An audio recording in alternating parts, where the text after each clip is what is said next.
pupunta po tayo sa yung tinawag na, yan, ito po yun. Ito yung second level safety net. So, alam naman natin po, di ba, pagpasok ng ika-600, which is this one, si number 1, mag-graduate ng 4.5.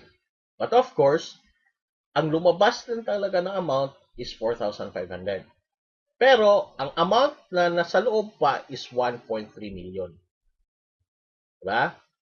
Now, kung nakikita nyo, sabi ni CEO, umabot na yung point na sa dami na natin, so, dami na natin, umabot na yung point na itong pondo sa loob, makakaltasan na siya. Bakit ganon? Kasi, tingnan nyo na lang po, tingnan nyo lang po, magkano lumabas? 4.5. Magkano pumasok? 2,364. Kahit milyon pa yung nasa loob, milyon yung nakastock, diba? Pag ganyan ang palaging sistema, kasi nga nakaipon na ng 600, syempre pagpasok ng 601, graduate si number 2, papasok ng 602, paikot-ikot.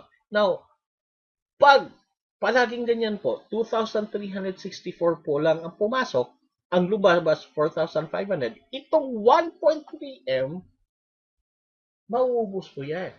Tama ba? Kaya dito po, inactivate ngayon yung safety net number 2. Di ba? How brilliant. Ang galing, di ba? Ano naman yung safety net number 2? Kung napapansin nyo yung safety net number 2, ang ginawa nito is pinarami ang pasok, pinarami ang 2,364, pinakonti ang paglabas.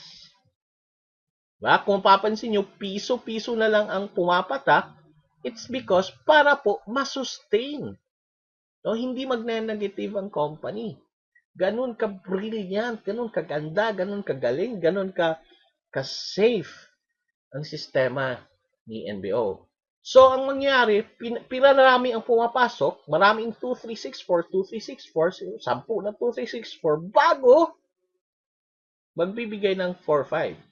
Diba? So, kung maraming 2,364 pumasok, at bago maglalabas ng isa, aba, sustainable po yan. So, ito po yung second level safety net.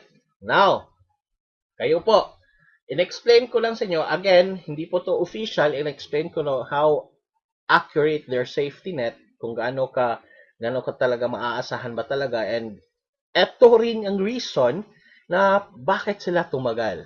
No? Record breaking na magsi 6 months na ngayong February ng isang monoline na ganito katagal. Previous companies na monoline, 1 month lang taob na. Pero dito, ito po yung programa nila, kaya po tayo tumagal. So, kayo po, kung sasali man kayo ng monoline, mag-isip-isip kayo kung meron bang ganitong safety net. Kasi ang alam ko, dito sa NBO, kaya tayo tumagal dahil sa brilliant idea ng CEO at yan ang sistema nila.